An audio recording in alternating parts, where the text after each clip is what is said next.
الحمد للہ رب العالمین۔ اما بعد، سامعین محترم، گزشتہ درس میں یہ مسئلہ بیان ہوا کہ اذان کے وقت سحری کھانے سے کیا روزہ ہو جاتا ہے، تو اس کی تفصیل میں نے عرض کر دی تھی۔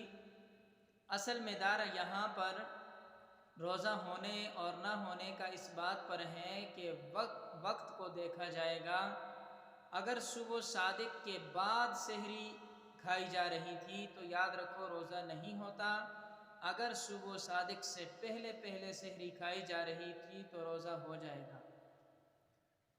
اب آگے وہ مسائل بیان کرنے ہیں کہ کن وجوہات کی وجہ سے روزے کو توڑ دینا جائز ہے۔ بڑے اہم مسائل ہیں، ان میں سے سر فہرست ایک مسئلہ تو یہ ہے کہ اگر کوئی شخص بیمار ہو جائے روزہ کے دوران، یعنی روزہ رکھا ہوا تھا، اچانک بیمار ہو گیا، اب اس بیماری کی نوعیت کو دیکھا جائے گا کہ اگر یہ بیماری اس نوعیت کی ہے کہ اگر روزہ نہ توڑا تو اس کی جان کا خطرہ ہے، تو یاد رکھو روزہ توڑ دینا جائز ہے۔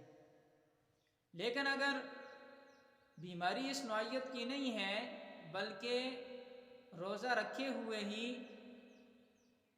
یعنی اس کی جان کو خطرہ نہیں ہے تو یاد رکھو پھر روزہ توڑنا جائز نہیں۔